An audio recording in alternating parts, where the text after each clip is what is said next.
Growing up in a quiet suburban town just outside Chicago, my life was always overshadowed by my older sister, Sarah, the golden child, the prodigy, the one who could do no wrong. From the moment we were kids, it was clear that Sarah was the star of the family. She was effortlessly perfect. Captain of the sports team, lead in every school play, strata student without even trying. Meanwhile, I was the awkward, bookish kid who preferred coding in my room to being in the spotlight. But it wasn't just her achievements that set her apart. It was the way my parents worshipped her like she was some kind of miracle. Every little thing she did was celebrated, as if she'd discovered the cure for cancer. If Sarah got an A, it was a parade. If I got an A, it was a casual, "Oh, nice. What's for dinner?" The favoritism was suffocating. My parents poured everything into Sarah: her tuition at a prestigious business school, her chic apartment in the city, even her lavish spring break trips to Cancun. They bragged about her to anyone who would listen, their pride radiating like a beacon. Meanwhile, I worked part-time jobs and took out loans to pay for my computer science degree, graduating with honors. But did I get a celebration? No. My mom's response was, "That's nice, dear. Have you seen Sarah's graduation photos? Wasn't she stunning?" The inequality stung, but I buried my feelings, telling myself I'd have to carve my own path. Little did I know, the cracks in our family dynamic would soon explode into a full-blown earthquake. The golden child could do no wrong, and I was always the afterthought until the day I dared to dream bigger than they ever expected of me. That's when everything changed, and the fragile facade of our perfect family began to crumble. After years of living in Sarah's shadow, I decided it was time to take control of my future. I had always been the underdog, the one who had to fight for every scrap of recognition. But I wasn't going to let that define me anymore. I set my sights on an MBA from a top-tier university, a dream that would finally put me on equal footing with Sarah, so I thought. The program was prestigious, but the tuition was astronomical, easily reaching 6 figures. I knew it was a long shot, but I dared to hope that my parents might support me, just as they had supported Sarah without hesitation. After all, they had funded her entire education, from her designer wardrobe to her luxury apartment. Surely they could spare some help for me, their other daughter. One evening, after a tense family dinner, I gathered my courage and sat my parents down. I laid out my plan, explaining how the MBA would advance my career and open doors I'd only dreamed of. I even highlighted how it could benefit the family business, hoping to appeal to their practical side. But when I gently broached the topic of tuition, their faces turned to stone. It was as if I'd asked them to sell their souls. "We can't afford it," my father said flatly, his tone final. What stung even more was their refusal to co-sign a loan for me. "We've already invested in Sarah's education," my mother added, her voice cold. "Now it's time to think about our future." The words hit me like a punch to the gut. They could afford Sarah's lavish lifestyle, but they couldn't even lend me their signature. The injustice burned, but I tried to stay calm. Sarah's education was an investment in the family business, my mother said, as if that justified everything. "Your MBA is just for you, just for me." As if I weren't part of the family. As if my success didn't matter. That moment shattered any illusion I had left about my place in their hearts. I was on my own, and the weight of that realization was crushing. Little did I know, this was only the beginning of the storm that would tear my family apart. The betrayal came like a lightning strike, shattering whatever fragile hope I had left in my family. After my parents refused to support my MBA dreams, I turned to Aunt Margaret, my father's older sister, who had always been a beacon of kindness and success in my life. Unlike my parents, she believed in me without hesitation. "Of course, I'll help," she said, her voice steady and warm. "You've always had so much potential." Her support was a lifeline, but I knew it would come at a cost. My father had always resented Aunt Margaret for her success, and if he found out she was helping me, it would ignite a firestorm. I begged her to keep it a secret, and she agreed, understanding the toxic dynamics at play. For a while, things seemed to settle. My tuition was covered, and I was preparing to start my MBA program. I felt a flicker of hope, like I was finally stepping out of Sarah's shadow. But Sarah, the golden child, couldn't stand the idea of me succeeding without her. I still don't know how she found out. Maybe she snooped through my emails or overheard a phone call, but she did. And true to her nature, she turned it into a full-blown drama. One evening, I came home after a long day at work, excited to share news about my upcoming MBA orientation. But the moment I stepped inside, I felt the tension thick in the air. The house was eerily silent, and my belongings were packed into boxes, as if I were being erased from their lives. Sarah stood in the corner, her smug expression dripping with satisfaction, while my parents sat on the couch, their faces a mix of anger and disappointment. My father wasted no time. "Explain this," he demanded, throwing a stack of papers at me. My hands trembled as I picked them up. Sarah had fabricated emails, making it look like I had betrayed the family by leaking the restaurant's trade secrets to Aunt Margaret in exchange for tuition. Recipes, supplier details, financial records, none of which I had access to. But Sarah did. She had twisted the truth, painting me as a traitor. "This isn't real," I stammered, my voice breaking. "These emails are fake." But my parents didn't listen. They trusted Sarah, just like they always had. My mother was in tears, and my father's face was red with rage. "We trusted you," he spat, "and you stabbed us in the back." In that moment, I realized I would always be second best in their eyes.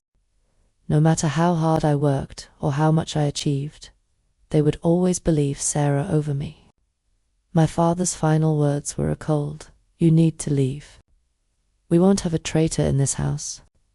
I pleaded with them to see reason, to understand that Aunt Margaret was only helping me, just as they had helped Sarah. But it was no use. Sarah stood there, her smug smile never wavering, as if she had won some twisted game. With nothing but a few boxes of my belongings, I walked out the door, feeling utterly alone and betrayed. The neighbors watched from their windows, no doubt curious about the drama unfolding. As I drove away, I called Aunt Margaret, sobbing so hard I could barely speak. She told me to come to her apartment immediately, and without her, I don't know how I would have survived. That night marked the end of my life, as I knew it and the beginning of a painful, but necessary, journey to reclaim my worth. After being cast out of my family home, I felt like a ship lost at sea adrift, broken and utterly alone. But in the midst of that storm, Aunt Margaret became my anchor. She was the polar opposite of my parents, grounded, compassionate, and fiercely independent. A successful neurosurgeon, she had always been a quiet force in my life, offering kindness and wisdom during family gatherings, where my parents' favoritism toward Sarah was painfully obvious. While my father resented her success, I admired her strength and resilience. And now, in my darkest hour, she was the one who stepped up when my own parents turned their backs on me. When I arrived at her apartment that night, a sobbing mess, she didn't ask questions. She simply opened her arms and let me cry. "You're safe here," she said, her voice steady and reassuring. "We'll figure this out together." Her calm presence was a balm to my shattered spirit. Over the next few weeks, she became my rock, offering not just a place to stay, but unwavering emotional support. She encouraged me to focus on my MBA program, reminding me that my education was the key to building a future free from my family's toxicity. "Success is the best revenge," she would say, her tone firm but kind. "Don't let them take this away from you." Aunt Margaret's belief in me was a stark contrast to the years of neglect and dismissal I had endured from my parents. She didn't just see me as Sarah's shadow. She saw my potential, my worth, and my determination. Her support went beyond words. She covered my tuition, helped me navigate the emotional turmoil, and even mentored me as I balanced my studies with the trauma of being disowned. Weekly dinners at her apartment became a sanctuary, where we discussed everything from her fascinating medical cases to my career aspirations. She taught me to stand up for myself, to value my own worth, and to never let anyone diminish my light. Her generosity wasn't just financial. It was a lifeline that pulled me out of the abyss. With her help, I began to rebuild my confidence and focus on my goals. The girl who had always felt inferior was slowly replaced by a woman who knew her value. Aunt Margaret didn't just save me, she gave me the tools to save myself. And as I started my MBA program, I carried her words with me. You are not defined by their choices. You are defined by your own. Her support was the foundation upon which I began to rebuild my life, and for that, I will forever be grateful. 3 years of silence. 3 years of rebuilding my life, piece by piece, after my family had thrown me out like yesterday's trash. I had finally found my footing excelling in my MBA program, landing a prestigious job, and surrounding myself with people who valued me for who I was, not who I wasn't. Aunt Margaret had become my true family, and I had made peace with the fact that my parents and Sarah were no longer part of my life. Or so I thought. Then, out of nowhere, Sarah showed up at my door. I barely recognized her. The golden child, the one who had always been perfect, was a shadow of her former self. Her designer clothes were replaced with a worn-out sweater and jeans. Her hair hastily pulled back, and dark circles under her eyes betrayed the stress she was under. "Hey," she said softly, her voice trembling. "Can we talk?" My first instinct was to slam the door in her face, but curiosity got the better of me. I let her in, and she sat awkwardly on my couch, fidgeting with her hands. "I need your help," she blurted out, her voice breaking. "The family restaurant. It's failing. We're on the brink of bankruptcy." The irony was almost too much to bear. The golden child, the one who had always been the center of my parents' world, was now begging the black sheep for help. Sarah explained how their grand expansion plan had backfired, leaving them drowning in debt. My parents, once so proud and confident, were now desperate. "Dad's talking about filing for bankruptcy," she said, tears welling up in her eyes. "Mom's a mess. I don't know what to do." She looked at me with a desperation I had never seen before. "You're doing so well with your MBA and your new job. Maybe you can help.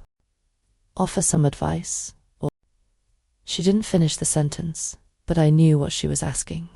Money. She wanted money. I felt a whirlwind of emotions: anger, satisfaction, and even a flicker of pity.